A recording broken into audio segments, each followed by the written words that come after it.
Welcome back to FFB, amigos. And today, London is blue. As expected, as per usual, Chelsea defeats Spursy. It's tough for them to come to Stamford Bridge. It's tough for them to play Chelsea every single time. And I'm so happy to see Chelsea do the business, get the win, start putting a little streak together, which is exactly what we needed. We were in sixth place before we started this game. We're back into where we belong. Things are really tight in the Premier League. Not many matches to go. So let's get into it. Let's get serious. London is blue. Again, Chelsea was into sixth now, fighting for fourth. When the video came out, when the lineup came up, the first thought on every Chelsea fan who saw this or saw them walk out into the field was, why the is Sanchez in goal? Why? Why? Why? We'll see later. He did something great, but overall, it wasn't like a great match yet. An amazing highlight reel save that you guys are going to watch. But again, I just think it's cool. I feel really bad. That's the only sort of piece of like pretty bad news that I've got that makes us very unhappy as Chelsea fans. I feel sorry for you, Mr. Jorgensen. I don't understand what's going on. I think it's cruel. Those of us who believe in meritocracy or people given an opportunity or afford an opportunity, I still reserve that 3%. So it's like 97% that I'm like annoyed by this, and that 3% that look, maybe Enzo Maresca knows something that I don't know. Maybe he sees something in training that I don't see. Maybe it's I don't know. I don't know. Maybe it's a thing in the deal. Maybe it's something that's coming up from upstairs. I don't want to waste too much time. We all know how we feel about that. Happy to see Jackson back, and I was a little concerned to see both Gusto and Cucurella playing because that leaves us a little vulnerable for transition since both tend to bomb forward to fill that inverted role. In any case, happy. The match starts. Chelsea are flying. If you guys saw the highlights, at the very first minute, I'm gonna claim it. I think it's a Jackson miss.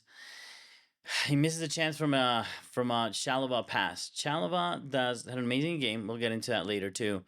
But he plays a very long ball, which Jackson runs into properly. And I see this long ball available all the time. And you guys, if you see my prior videos, I was complaining about that and hoping that we have people to do those runs and find that nine.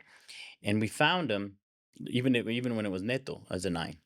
And we found him, and he doesn't control he does well with the center back, but he doesn't control the ball well. He doesn't have a good touch. He kind of loses that opportunity. And immediately after, I would say 10, 15 seconds later, Palmer, who is now shifted into a left-hand side, left-hand side 10, and throughout the game put in pretty good crosses. He put in a low cross straight to his feet, and he doesn't do much with it. That one was harder, but a world-class striker certainly gets the foot to it and puts it on target. So I'm already concerned, but look, I'm happy that there's somebody available in those spots. Then Caicedo took an early hit, a foul, and he was hurt pretty bad. He's not one of those dudes that tends to exaggerate. And I think that sent chills down everybody's spine because that was at the beginning of the game. And he was limping for a few minutes. And we might see that he has a knock. And it's very terrifying to think about that. Again, in the second minute, somebody was heavily criticized. I was watching it with George Benson. I was watching the match with George Benson, which I'm a huge fan. He's the OG, one of the inspirations for me to do this channel.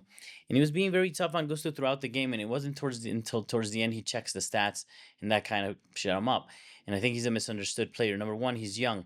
He was the most important player, one of the most after Cole Palmer in the Pochettino era that sort of give us that little spurt of wins in the back. So was Chalobah, but so was he.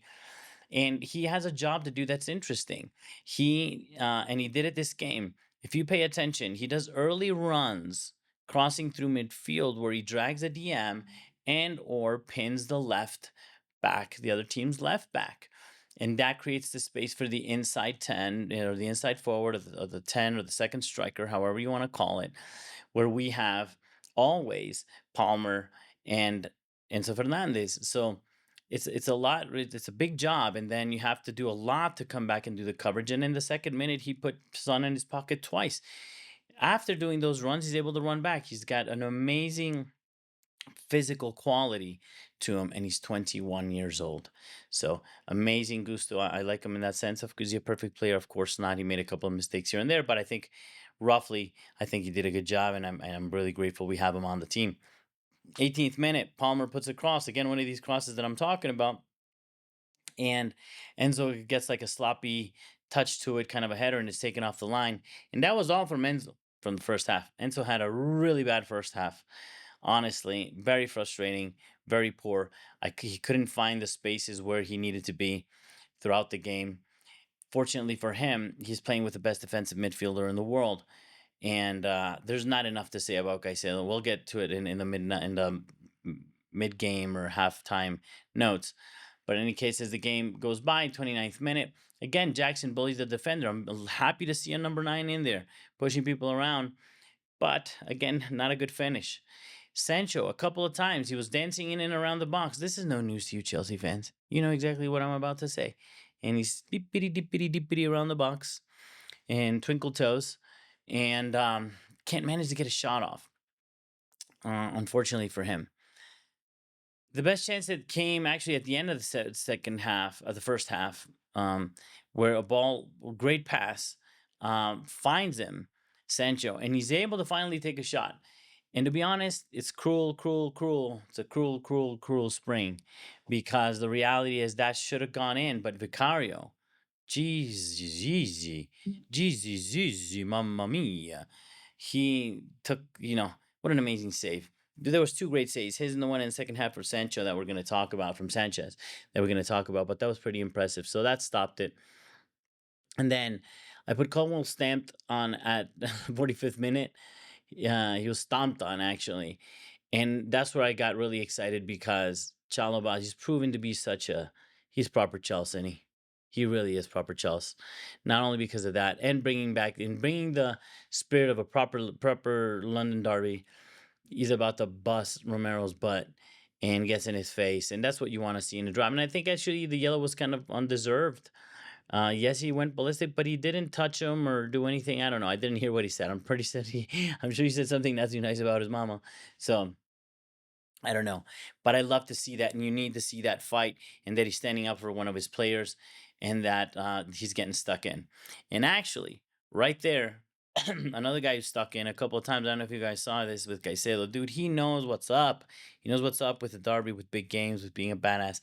Those recovery, those style Conte from behind recoveries, taking players out, playing quick out the back. Again, proving why he's probably the best midfielder in the world as of today. Certainly the defensive midfielder in the world, without a doubt, and probably the best that we've seen in Chelsea since Kante, without a doubt. Eh, Van der Ven, he likes to go on these very long runs, right? So he did it twice, and Caicedo stopped him in his tracks twice. And actually, the second time, that's the London Derby feels, man. He got all up in his face, and he's like, "You're not getting past me, son." I don't know what he said, but that's what it looked like, and it was really exciting to see. He was up for it. He was up for the fight, and his stats were ridiculous. Like he had, at least at the first half, like perfect passing, the most, blocks, the most tackles, the most recoveries, the quickest conversions. It was amazing. And he continued to do that in the second half. We start that second half with no subs. And then the question is, of course, Jorgensen is never going to come on. We don't love that. But people are a little concerned. They want Gusto off. I don't. But I am concerned about Sancho in the first half. Look, it's not like Pedro Neto was doing a great job either, but I really wanted to see Sancho out. I think that shot at the very end is what kept him in for a little bit longer. But I think we should have seen an earlier switch there, because he wasn't being very productive. He was slowing down the play. Again, that doesn't offend Maresca very much, to be honest, because he's all about that possession, Papo. So he might have the ball, and he cuts in twinkle toes and plays it around.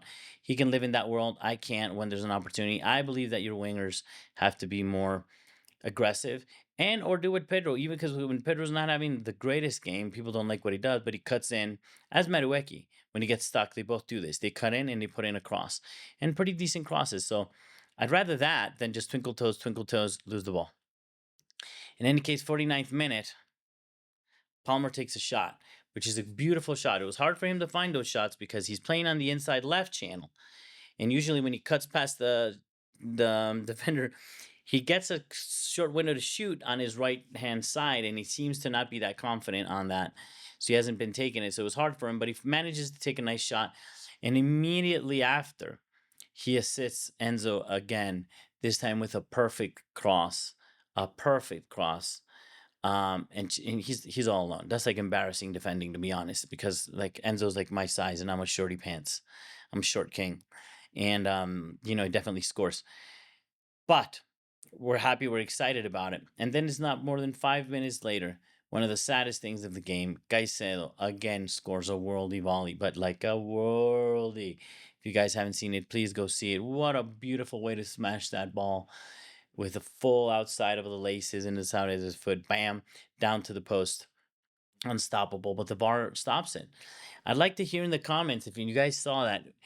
Look, I'm not gonna lie. I give credit. We won, and I give credit to the refs. Like it's sort of by default when I'm not clear, I'm like, fine. I mean, they must have seen something I don't understand. I give it to it, but it was really hard for me to reckon or figure out exactly why that was an offside. And the imaging was very poor. It was really very very poor, guys, for that. So I don't know. Interesting. VAR always gives us something interesting to talk about. In the case, really sad that he doesn't get it.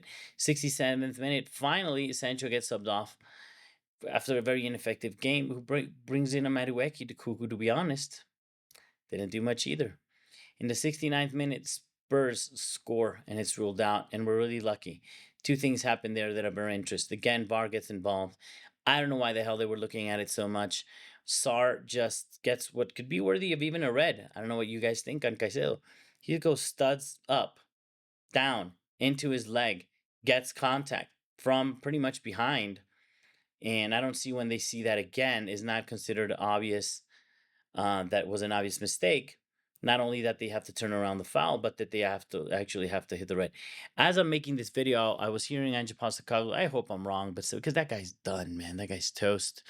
I feel so bad for him because he did have all these problems with people that have been out with injury, but he was a stubborn son of a bitch most of the game. And I'll tell you something, that's something that Maresca's paid the price for too. And I don't believe in that. I don't believe in that. I think people can get away with being a coach that doesn't surrender their philosophy or the way of seeing the game or playing when you have the best players in the world.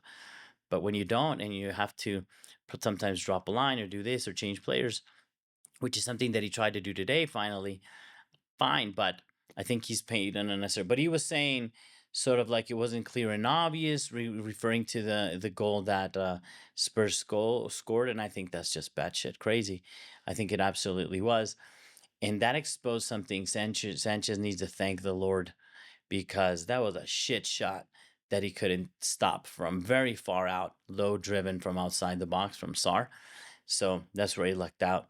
But it wasn't a few minutes later, which we'll get into, and I'll tell you about a good one he did. But minute 81st minute, our captain, my captain, is back. Jackson is out. And I assumed, Pedro Neto's gonna fill the nine. Pedro. No, he doesn't deserve the song today. He did nothing special. He did a good game, but no, that's reserved for special moments. You guys know I put up the little raccoon thingy up in here, right here, right here. Bang. He didn't deserve it today. But it's good to see the captain come in. And we see a pragmatic Maresca, which is a little scary, but it worked out for him today and he got the result. So that's the substitution. Then in the 89th minute, there's an incredible save by Sanchez to deny Son on a really fast counter. So they beat us on the counter.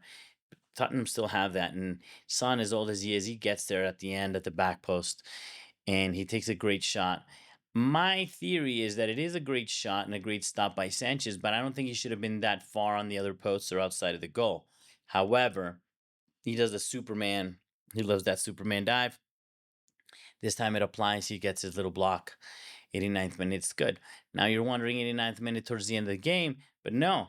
These stupid VAR decisions took forever, especially the Caicedo one. That was silly business. Why they looked at it so much. Also, the goal, the offside one, it took forever, that the Caicedo goal.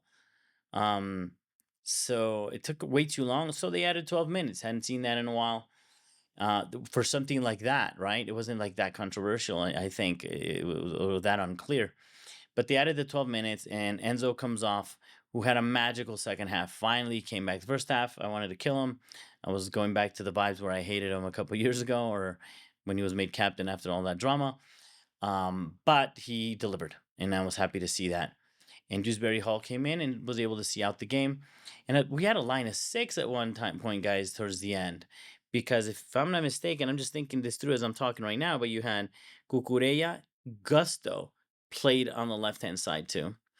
Then you had Colwell, Chalobah, Tossin, and James. And at points, we were actually lined up as a six to defend that, the last couple of minutes. Dude, and if that's what we have to do to see out a game, that's what we have to do to see out a game. Because we did lose some energy here and there in the game, and that would have cost us in the past. We were able to keep that clean sheet, and we were able to get that result, and that's very important. So, Enzo, these are the conclusions. Weak ass first half, great second half. Sancho offered very little to the game. I think tragic. Madueke, Maduhu. Maduhu. Kind of sad. He couldn't find his feet in the game. Caicedo, dude. Duderino, dudet, dudes, and dudettes. Amigos and amigas. Mamma mia, what a mother kind of a player. Very impressive. Unbelievable. I wish he has just a little bit more around him. I think with a stronger defense in time or somebody that's more mature and solid behind him, you're going to see some stuff that we see him do in Ecuador. Where at the match, the last match that we had, I did in the prior video and I spoke about it. He can come late into the box, man, and he can score, and he's showing you that he's got a shot in him. And I've seen him back in the day do amazing 1-2s from outside the box where we currently get stuck. And I see that stuck. He doesn't do those runs because he's the one that has to run back. He's there just for support to probably play out back. But if he's getting the freedom, or there's more confidence now in the team that we have, and he can run into the box with a 1-2, cuidado, be careful. And that could be, it's an unlock for Chelsea in time. Sanchez had a mixed night. I think he had some mistakes, nothing too crazy, but I think he did a couple of sloppy ones. He was lucky that the goal didn't count. But his save did keep us in the end, and that's okay. I still don't want to see him. Jackson, decent return, good physical presence. We need a number 9. But guys, he's not like Batistuta over R9, or you know what I mean? Maybe one day he'll be a more prolific goal scorer. He currently is not. But it's good to see him there and make that movement and fight those balls and pin down those center backs, which I think is important. I think Pedro did a great job in the meantime, pinning them down with speed, with the threat of running in behind. Jackson can do both, and he can receive the ball out wide left, which gives an avenue for all keepers, particularly Sanchez, to find him there and keep controlling the ball on the long ball, even though we don't like doing that too much. Chalaba, I love you, puppy. I love you. I love the fight you had throughout the game. There was a couple of times where he broke through some lines. He tried to run, gained some fouls in midfield. He was in the game. He was in derby mode. He was fighting. He was standing up for his teammates. That's what we want to see. And then again, Gusto got rotated a little bit here and there. It was a little bit tricky, but he dragged players around and he did his job. The same Kukure, I think, he had a good job. But without a doubt, it's amazing to see. I can't wait till Palmer comes back to full force, but he's already getting there and he's gotten some plays in. This new place that I saw him play today, and those low crosses into the box, and actually the cross into they're not passes, they're like passes really, more than just a random cross where he got the goal. And I can see him being very dangerous to somebody coming in, or Pedro coming in from the other side. Beautiful. So he did good. He's not at 100%, but he's there. And certainly, I think we're very lucky. Again, Moisés Caicedo, Jesus, this guy. So that midfield is really powerful. Once Enzo Fernandez came back in the second half to the levels that we needed him to, now we're bossing that midfield. And even though our wingers made a bit of a disappearing act, we've still managed to get the result. So very excited about that. Chelsea won. Tottenham, the donuts. So if you joined this breakdown or you enjoy my videos, please like and subscribe. I'll continue to make videos for you. Up the Chelsea, and as always, to all you Chelsea fans and all you Chelsea players, come on, you Blues.